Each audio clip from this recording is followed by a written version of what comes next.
participó hace rato de la audiencia, la primera de alegato de defensa en el juicio que se está siguiendo por delitos de lesa humanidad aquí en San Luis. Exactamente, Mario, fue el día viernes en el Tribunal Oral Federal. Recordemos que en este tercer juicio por delitos de lesa humanidad están imputados el ex juez federal Eduardo Allende, el ex teniente del ejército Alberto Camps y el ex médico de la policía de la provincia de San Luis, Jorge Omar Caram.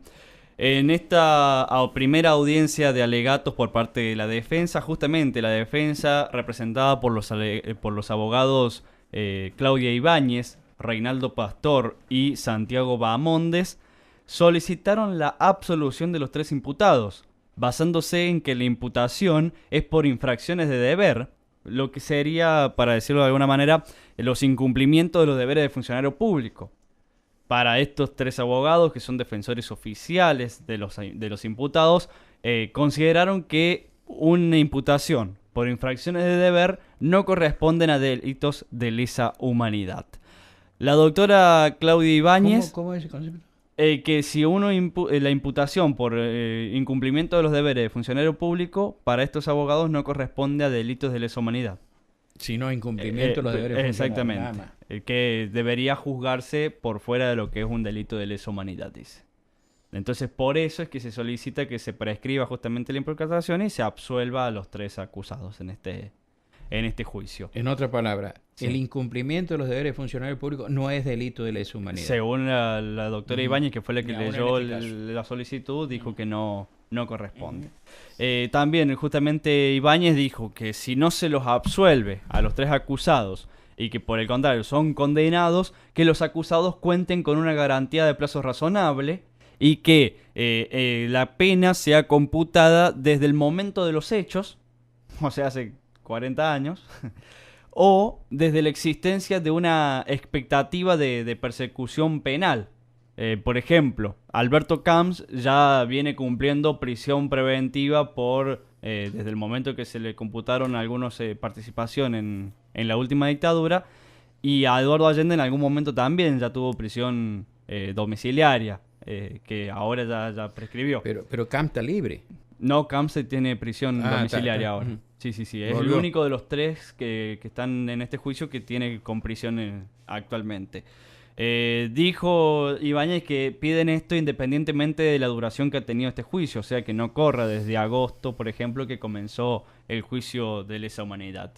La defensa recayó mucho el día viernes hacia el Ministerio Público Fiscal, representados por los fiscales Cristian Rachid y Mónica Spagnuolo, porque dijo que esta imputación realizada hacia los tres acusados la podrían haber hecho antes. Dijo, no tendrían que haber esperado 10 años, sino que podrían haberse juzgado estos tres, estamos hablando de Allende, Camps y Caram, en el primer juicio, dice directamente, en 2008, porque ya había material. Entonces dice, si los imputados hubieran sido juzgados en 2008, 2009, cuando se realizó el primer juicio de lesa humanidad, podrían haberse defendido de los dichos de testigos que hoy están fallecidos y con el cual se cuenta nada más con material audiovisual.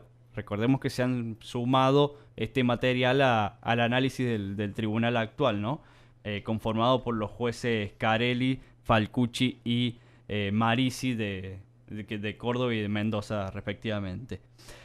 A partir de esto, dijo también la defensa que se tardó en realizar los juicios y que no se tendrían que haber esperado 30 años. Recayó exclusivamente contra la fiscalía. Dijo, si los juicios se hubieran realizado en el 87, había material en la policía, había material en el ejército, que hasta hoy, dice, hay mucho material que se ha perdido en el camino.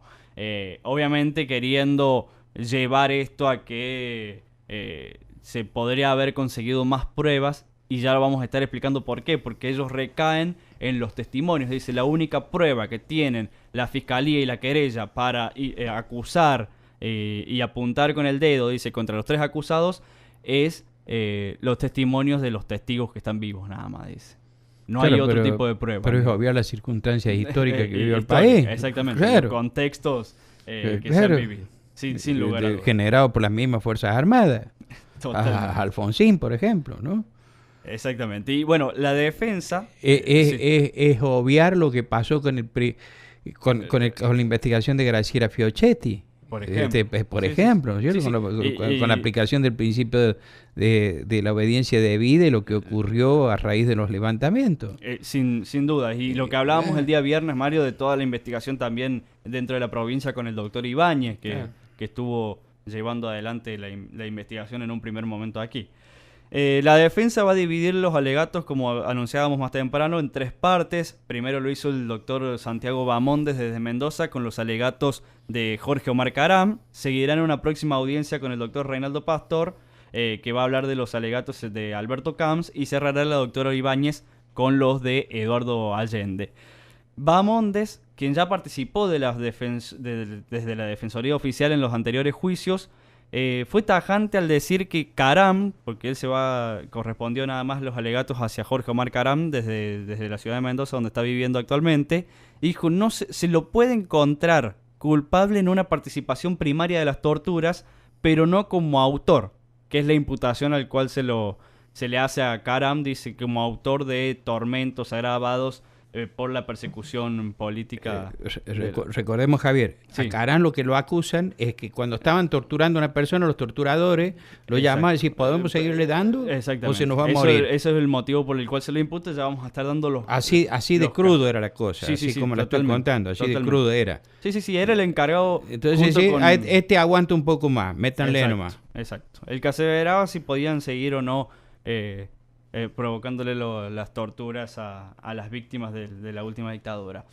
Realizó una cronología de lo sucedido justamente en la dictadura. Dijo algo que llamó mucho la atención, incluso entre los que estaban presentes, que en San Luis no hubo centros clandestinos de detención tal como se los conoce, así ya sea como la ESMA, por ejemplo, o la Perla. Dijo que eran, por ejemplo, el Departamento de Investigaciones de la Policía, que seguía funcionando normalmente, pero ahí se lo utilizaba para detener a las víctimas, ¿no? ¿La calle Lavalle? Exactamente, en la calle Lavalle. Después dijo la comisaría cuarta, que dice era la comisaría, y se lo utilizaba para la detención. No era, dice, una ESMA donde exclusivamente se tenía a los detenidos. O unos talleres mecánicos como los que funcionaban en Buenos Aires. Claro, exactamente. Él dijo, no existían centros clandestinos de detención en un sentido clásico. Así lo nombró Santiago Bamondes. Además sostuvo que los familiares se enteraban al poco tiempo de dónde estaban los detenidos y que incluso los visitaban. Y para tal caso, ejemplificó con el caso de Pedro Valentín Ledesma, dice, que el padre al otro día o a los 2 días ya sabía dónde estaba Ledesma. Incluso lo fue a visitar.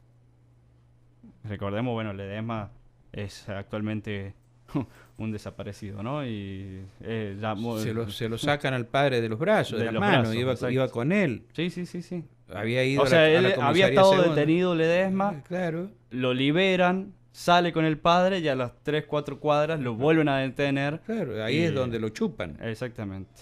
Sí. También dijo del caso de Graciela Fiochetti, que la madre había estado, dice, en el ejército pidiendo información y que también ya sabía dónde estaba su hija.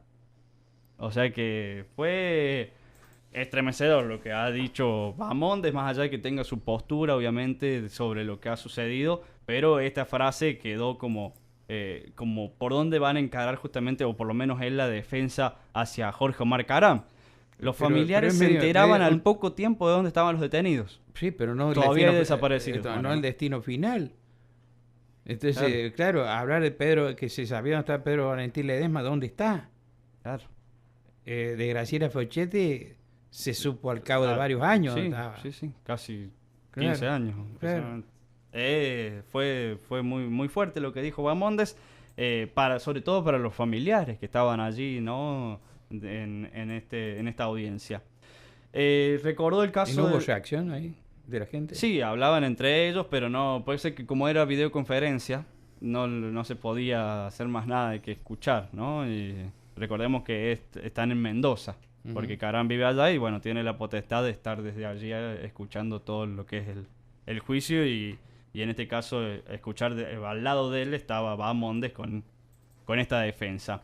Recordó el caso del segundo juicio donde fue condenado por la misma imputación que tiene ahora Caram el doctor Moreno Recalde, quien dijo Bamondes además que fue mal condenado y que según Bahamondes, por la investigación que ha hecho, el trabajo de Karam no implicaba ningún contacto con los detenidos y que estaba a cargo del personal policial a través de los servicios sociales. Dijo que Karam fue presidente, por ejemplo, de la obra social de la policía de la provincia.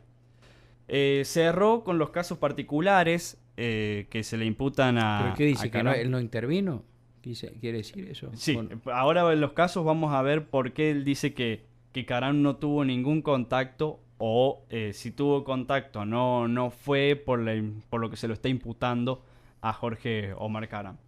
Dijo, por ejemplo, recordemos que Karam está acusado de privación ilegítima de la libertad. En ese sentido dijo Bahamondes que es un criterio dudoso el de privación ilegítima de la libertad porque él cree que un médico no tiene nada que ver cuando se secuestra una persona, por ejemplo, o cuando se detiene una persona. Y se preguntó en un momento, lo tengo aquí textual, dice, ¿acaso los médicos son autores e intervienen de las torturas y detenciones? Como haciéndose la pregunta de que tenga una participación necesaria, dice Karam, ante cada una de las detenciones y en este sentido de la imputación de privación ilegítima de la libertad. La otra imputación que tiene Karam, dice, es la imposición de tormentos agravados por la condición de perseguido político de las víctimas. En ese sentido dijo que el agravante de perseguido político fue derogado y que no se puede sostener una coautoría en imposición de tormentos, tratando de defender justamente a Karam. Y ahí sí empezaron los casos, Mario, que también llama mucho la atención y apuntó directamente hacia la imputación que hizo la Fiscalía. Recordemos que la Fiscalía pidió para Jorge Omar Karam 15 años de prisión efectiva y inhabilitación perpetua para ejercer algún cargo. Para el caso de Correa, de Carlos Correa, dijo que fue atendido, la imputación, obviamente, que se le ha hecho, dice que fue atendido en la comisaría cuarta por Karam, imputándose que no atendió el caso para recetar algo con los dolores. Ante esto, Bahamondes sostuvo, textualmente, no hay nada en la imputación sobre si Karam actuaba entre torturas, y no se describe lo que sufrió Correa. Además dijo que Karam y Correa eran amigos, y que por eso Correa lo puede haber identificado a Karam y nombrado en su testificación, ¿no? Que solo por el hecho de que lo conocía, dice, capaz lo nombró a Karam y por eso lo están imputando. Pero es como, viste, hay un testimonio que es impresionante en el primer juicio, que es el de Juan Cruz Sarmiento, cuando él dice, a mí me torturaba un ex compañero de escuela, y me conta, se sentaba detrás de él, eran compañeros míos en la escuela, me torturaba un ex compañero de escuela, Velázquez, y un vecino. Con ese argumento él los acusaba y los reconocía. Porque lo reconocía, claro. Sí.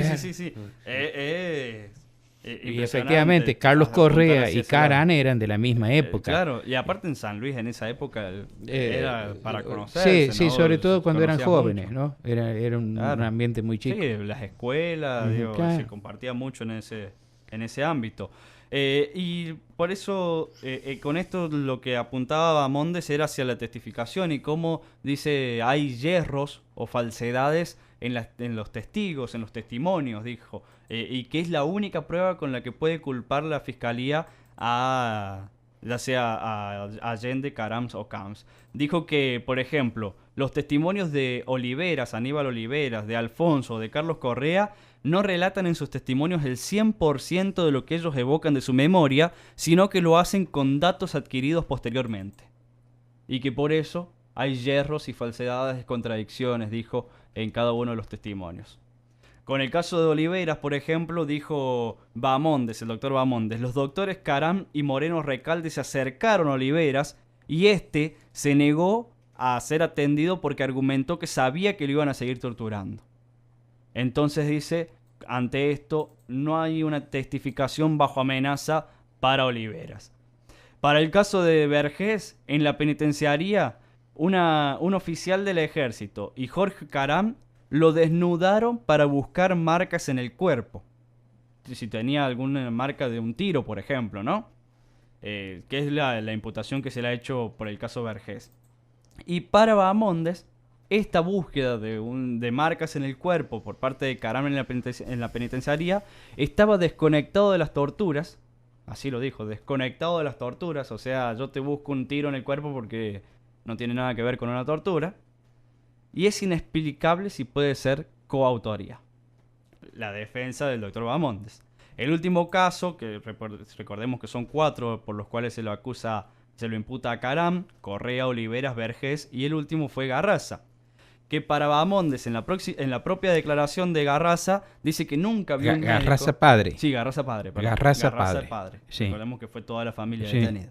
Garraza padre dice que nunca vio un médico y que la fiscalía imputa con la siguiente expresión: una práctica sistemática en la que Garraza ubica a Caram como médico que autorizaba continuar con las torturas. Esa es la imputación de la fiscalía. ¿A qué apunta Bahamondes? Que si Garraza no dijo que nunca vio un médico, ¿por qué se le imputa por la presencia de un médico? Pero después cita a Bahamondes que existió una declaración de Garraza en donde dice: yo no sé si Caram había estado cuando me metían al tacho, o sea, cuando lo detenían, pero sé que él daba la anuencia para revisar y seguir torturando. O sea que sí había una declaración de Garraza padre hablando de Jorge Omar Caram. Pero ¿cuál es el sentido de cuando me entraron al tacho? Que cuando lo metían, le hacían submarino. No, si Caram había estado presente cuando le hacían el submarino. Claro, cuando lo detenían y lo provocaban todas las torturas. Fuerte y bueno, era obviamente lo que se esperaba de la defensa de un imputado que tiene pedido, no solamente por privación ilegítima de la libertad o imposición de tormento, sino también de asociación ilícita como integrante de una organización criminal, como parte de este grupo de tareas que se escondían detrás de la figura del Estado. Para escuchar la palabra de la doctora Ibáñez, vamos a decir que detalló lo que se vivió el día viernes en este primer día de los 3 que va a utilizar la defensa para los alegatos justamente de los 3 imputados. Escuchamos a la doctora Ibáñez. La labor de la defensa, introducir aquellas cuestiones que se consideren esenciales a los fines de llegar a una sentencia justa, ¿no?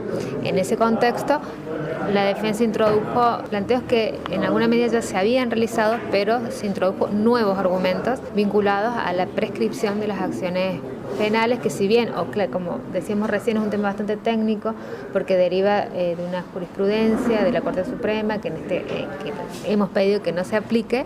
Bueno, hicimos un análisis mínimamente de la sentencia de la Corte y bueno, de la legislación que se ha ido dictando a lo largo del tiempo hasta que se iniciaron este tipo de procesos. Y en ese sentido ustedes plantearon que los hechos por los cuales están imputados los 3 acusados no son delitos de lesa humanidad. Claro, exactamente. Básicamente el argumento esencial es que la costumbre como elemento fundante de la sentencia de la Corte Suprema no podía ser interpretada en base a otros nuevos argumentos que hemos incorporado en esta audiencia. Perdón, en ese sentido, si en caso de que sean condenados, ¿pueden ser condenados por fuera de lo que es un delito de lesa humanidad? No. Si nosotros estamos diciendo que no hay delito de lesa humanidad, estamos diciendo que están prescriptos, por lo tanto corresponde la absolución. Una de las cuestiones también que se habló del tema de los testimonios, que no alcanzan o quizás también entran en contradicciones justamente para los imputados. ¿Cuáles son las evaluaciones que ustedes hacen desde los testimonios? Nosotros en esta audiencia planteamos esas cuestiones preliminares y el doctor Bahamondes comenzó a analizar los hechos que le imputan al doctor Caram. Sí. En ese análisis básicamente se analizan los testimonios para concluir si los testimonios alcanzan para considerar que ha existido un delito determinado. No sé si me explico. Sí. ¿Y las próximas audiencias ya están divididos cómo lo van a realizar? El doctor Pastor se va a encargar de Camps y usted de Allende, ¿no? Exacto. Y va a quedar el doctor Allende, que es a quien le imputan más cantidad de hechos, para la última audiencia. ¿Van a ser 3 al final las audiencias? Sí, van a ser 3. La palabra de la doctora Ibáñez, defensora oficial, quien estuvo a cargo de la lectura de las cuestiones previas y entre ellas la solicitud de absolución de los 3 imputados en este tercer juicio por delitos de lesa humanidad. ¿Cómo continúa este tercer juicio? El 5 de abril a las 10 de la mañana está citada una nueva audiencia. Seguramente se van a leer los alegatos para Alberto Camps, a cargo del doctor Reinaldo Pastor. Y el 12 de abril, seguramente, si no se cambia la fecha, si no se modifica a partir de la modificación del calendario, va a ser la última audiencia de lectura de alegatos con los 23 casos por los cuales está imputado Eduardo Allende. Y se va a esperar, seguramente va a ser a fines del mes de abril, la lectura del veredicto de este tercer juicio por delitos de lesa humanidad.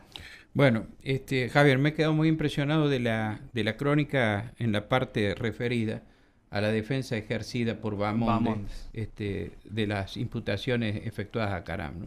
Me quedé muy impactado con eso. Es fuerte. Y además, cómo está argumentado, ¿no? Con cuestiones que a uno le provoca quizás indignación o tratar de buscar el dato verídico, ¿no? De claro. Qué es lo que pasó, esto de no hubo centros clandestinos. Los familiares se enteraban al poco tiempo de dónde estaban sus hijos, por ejemplo, ¿no? E incluso los iban a visitar. Cuando actualmente sabemos que hay muchos desaparecidos que todavía no se sabe dónde están. Claro, efectivamente. Porque una cosa es que se haga un encuadramiento técnico y decir, mire, esta conducta que se la están acusando, que me parece que ha sido la actitud de la defensora oficial, con quien hablaba recién, la doctora Ibáñez. Estas conductas no encuadran técnicamente en esta figura, es una cosa. Pero la otra, decir que los hechos no existieron, que no fue así, que no hay relación entre la presencia del médico en la tortura y el secuestro del torturado. O la tortura misma. Es una cosa realmente muy fuerte, ¿no? Muy Totalmente. Fuerte. Bueno, muchas gracias, Javier. Hasta luego. Señora. 9 de la mañana, 29 minutos, nos vamos. ¿Qué le parece? Eso quiere decir, ¿no? Sí. Entonces vamos.